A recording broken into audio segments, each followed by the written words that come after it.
एक बार एक बहुत बड़ा बिजनेसमैन एक छोटे से गांव में जाता है।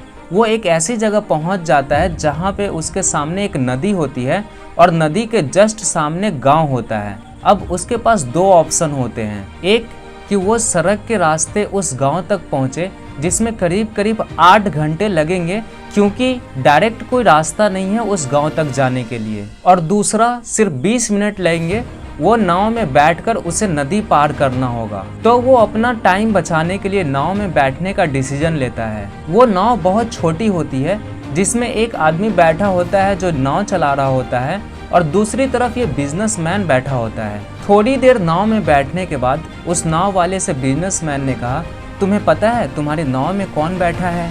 तो वो नाव वाले ने बहुत भोलेपन के साथ कहा, नहीं साहब, मुझे नहीं पता आप कौन हैं। तो वो बिजनेसमैन बोला, तुम अखबार नहीं पढ़ते क्या? हर दूसरे दिन मेरी फोटो आती है अखबार में। तो वो नाव वाला बोला, अरे साहब, मुझे कहाँ आता है पढ़ना लिखना। मैं बहुत छोटा सा था जब मेरे पिताजी गुजर गए और मैं अपने परिवार के ध्यान रखने के लिए बचपन से ही काम पे लग गया और इस चक्कर में हमारी पढ़ाई छूट गई। यह सुनकर उस बिजनेसमैन ने उसका मजाक उड़ाते हुए कहा, तुम्हें पढ़ना लिखना नहीं आता? ऐसी जिंदगी का क्या फायदा? ये बात सुनकर सच में गांव वाले को लगने लगा कि उसकी जिंदगी कोई काम की नहीं। इसी सोच की वजह से गांव वाले का ध्यान नाव से हटा और नाव एक पत्थर से जाकर टकरा जाता है, जिससे नाव में पानी भरने लगती है और नाव डूबने लगती है। उस जगह पर पानी बहुत गहरा था और किनारा भी काफी दूर था।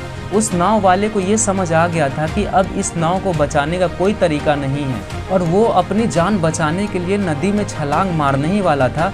तभी उस बिजनेसमैन से पूछता है, साहब, आपको तैरना तो आता है ना? तो बिजनेसमैन ने घबराते हुए कहा, ऐसे क्यों पूछ रहे हो, मुझे तैरना नहीं आता। उसकी बात सुनकर नाव वाले को हंसी आ जाती है और वो बोलता है, अरे साहब, आपको तैरना नहीं आता, ऐसी जिंदगी का क्या फायदा? ये सुनकर उस बिजनेसमैन को अपनी गलती का एहसास होता है और वो हाथ जोड़कर कहता है कि तुम जो मांगोगे मैं वो दूंगा, बस तुम मेरी जान बचा दो। तो उस नाव वाले ने कहा, अरे साहब, आप घबराओ नहीं, मुझे सिर्फ तैरना नहीं आता बल्कि डूबते हुए लोगों को बचाना भी आता है। आप मुझे बस कस के पकड़ लो, मैं आपको कुछ नहीं होने दूंगा।